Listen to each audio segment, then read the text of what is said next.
Hi friends, welcome to ஜெஸியின் குறிப்புகள். எல்லாரும் நல்லா இருப்பீங்கன்னு நினைக்கிறேன்.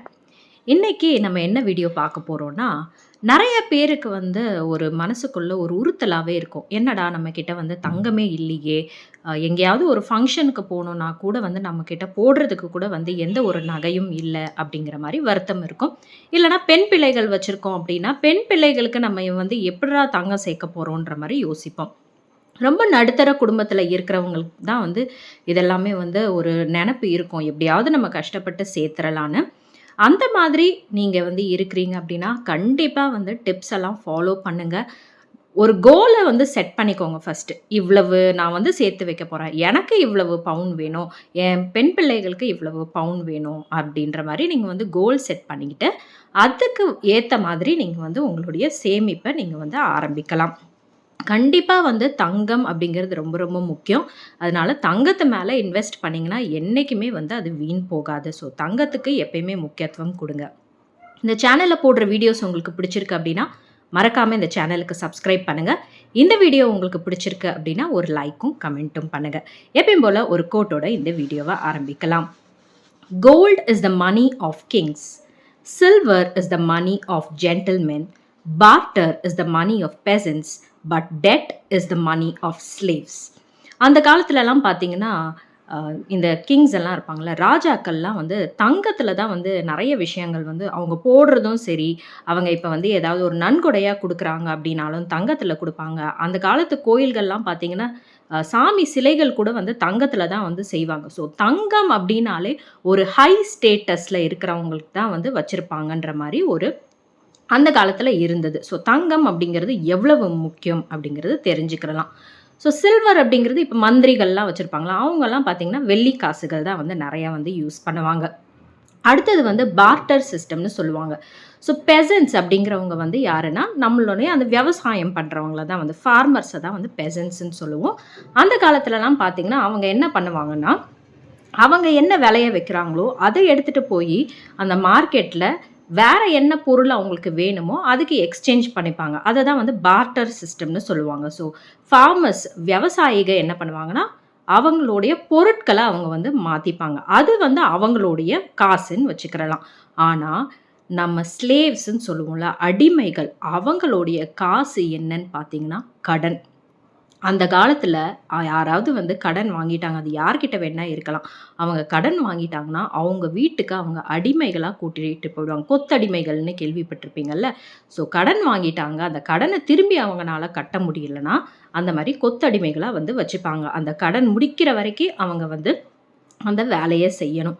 இந்த காலத்துலயும் என்ன பண்றோம் அப்படின்னா, நம்ம இப்ப பேங்க்ல கடன் வாங்கிட்டோம் அப்படின்னா, அந்த கடன திரும்பி குடுக்கலன்னா, நம்மள கோர்ட்டு, கேஸுன்னு நம்ம போற மாரி இருக்கும். நெறைய பேர் அவங்களுடைய வாழ்க்கைய தொலைச்சிடுவாங்க.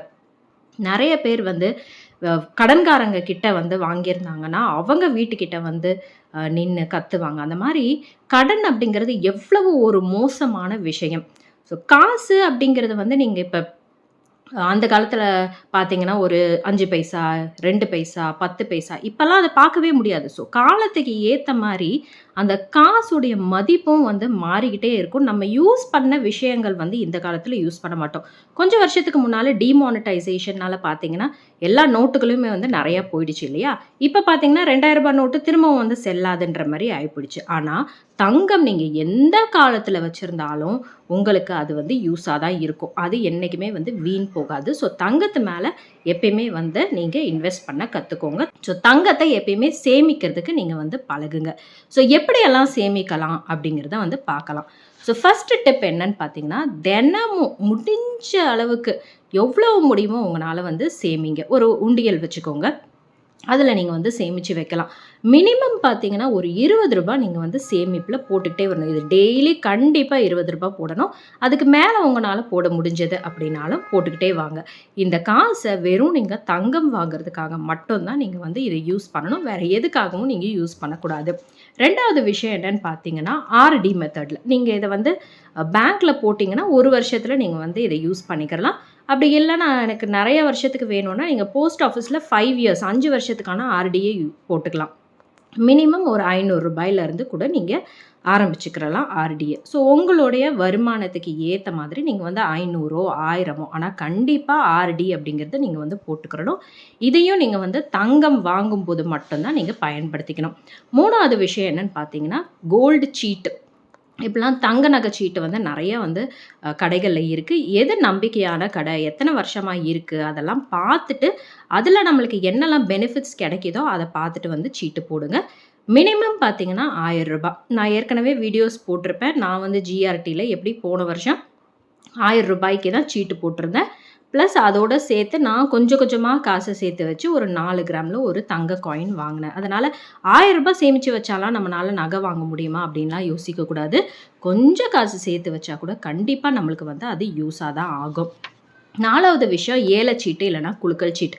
நம்பிக்கையான ஆள் உங்கள் வீட்டு பக்கத்தில் இருக்காங்க, இல்லைனா உங்களுடைய பெஸ்ட் ஃப்ரெண்ட்ஸ் யாராவது இருக்கிறாங்க அப்படின்னா அவங்கக்கிட்ட போட்டுக்கிறலாம். அமௌண்ட் வந்து நீங்கள் முடிவு பண்ணிக்கோங்க. ஏன்னா அவங்க சீட்டு பிடிக்கிறவங்களே வந்து இவ்வளவு அமௌண்ட்டுக்கு தான் சீட்டு பிடிக்குவாங்கன்னு இருக்குது. ஸோ அதுக்கு ஏற்ற மாதிரி நீங்கள் இதை போட்டுக்கிறலாம்.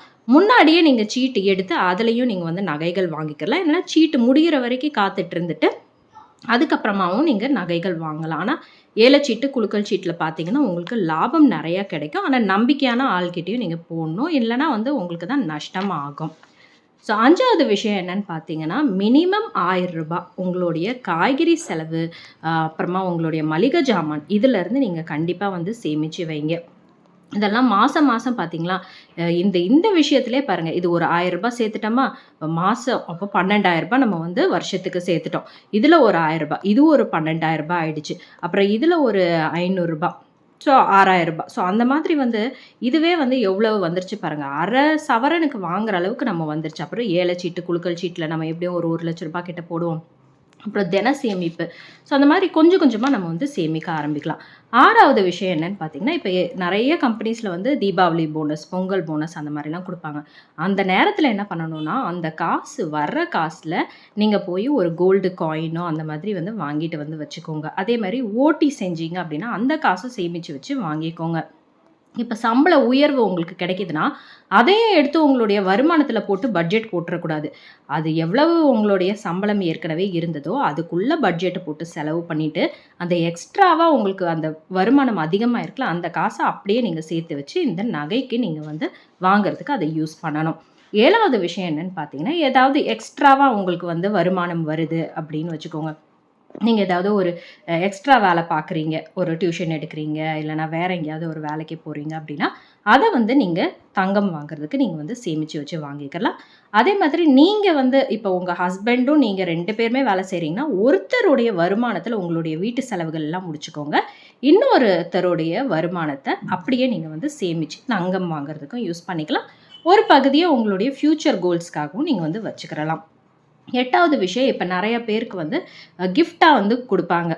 காசு வந்து மொய் பணம் மாதிரி இருக்குல்ல. இப்போ நம்ம வீட்டில் ஏதாவது ஒரு விசேஷம்னா நம்மளுக்கு வந்து மொய் பணம்லாம் செய்வாங்களா, அந்த மாதிரி நம்மளுக்கு வர்ற பணத்தையும் நம்ம வந்து அதை செலவு பண்ணாமல் அதுலேயும் நம்ம வந்து உடனே போய் கோல்டு காயினோ இல்லைனா வந்து பேங்க்லேயும் வந்து சேவிங்ஸில் போட்டு வச்சுட்டு அதுக்கப்புறமா நம்ம தங்கம் வாங்குறதுக்கு யூஸ் பண்ணிக்கலாம். 9வது விஷயம் என்னன்னு பார்த்தீங்கன்னா, இப்போ பர்த்டே வருது. கண்டிப்பாக வீட்டில் பசங்க பர்த்டே வரும், நம்மளோட பர்த்டே வரும், ஹஸ்பண்டோட பர்த்டே வரும். அந்த மாதிரி பர்த்டேஸு, அப்புறம் ஆனிவர்சரிஸுக்கெல்லாம் மினிமம் ஒரு 1/2 கிராம் இல்லைனா 1 கிராம் கோல்டு காயினோ இல்லைனா ஏதாவது ஒரு கம்மலோ ஒரு ரிங்கோ ஏதாவது ஒன்று வாங்கி நீங்கள் வந்து வச்சுக்கோங்க. தங்கமாக இந்த மாதிரியான விஷயங்களுக்கு நீங்கள் வாங்கி வச்சுக்கோங்க. ரொம்ப ரொம்ப உங்களுக்கு யூஸ்ஃபுல்லாக இருக்கும். லாஸ்ட் விஷயம் என்னன்னு பார்த்தீங்கன்னா, பண்டிகைகள். எந்த பண்டிகை உங்களுக்கு முக்கியம்னு தோணுதோ அதை நீங்கள் வந்து செட் பண்ணிக்கோங்க. இப்போ தீபாவளிக்கு நீங்கள் வந்து சேர்த்து வைக்கிறதா இருந்தாலும் சரி, கிறிஸ்மஸ்க்கு, நியூ இயர்க்கு, அக்ஷய திருதிக்கு ஏதாவது ஒரு பண்டிகையை வந்து நீங்கள் சூஸ் பண்ணிக்கிட்டு அதில் நீங்கள் வந்து மினிமம் ஒரு 1 கிராம் வந்து வாங்கி வச்சுக்கோங்க. இப்போ எனக்கு பொங்கலுக்கு நிறையா செலவாகாது அப்படின்னு நினச்சிங்கன்னா, பொங்கல் அப்போ நீங்கள் வந்து வாங்கிக்கோங்க.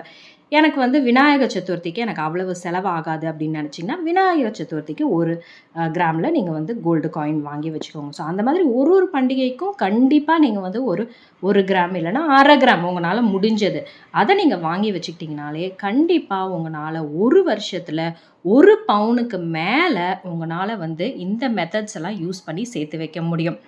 இதை விட இன்னும் கொஞ்சம் அதிகமாக சேர்த்து வைக்கணும்னு முயற்சி பண்ணிங்கன்னா 5 பவுன் வரைக்கும் கூட உங்களால வந்து சேர்த்து வைக்க முடியும். கொஞ்சம் குறைவான வருமானத்தில இருக்கிறவங்க மினிமம் ஒரு 1.5லிருந்து ஒரு 3 பவுன் வரைக்கும் நம்மளால வந்து வாங்கிக்க முடியும்.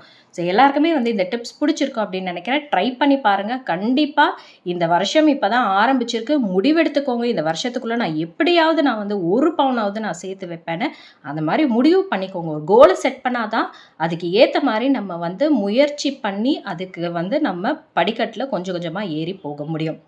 எல்லாருக்குமே இந்த வீடியோ பிடிச்சிருக்கு அப்படின்னு நினைக்கிறேன். இன்னொரு வீடியோவில் சந்திக்கலாம். அதுவரை உங்களிடமிருந்து விடைபெறுவது உங்கள் அன்பு தோழி ஜெசி.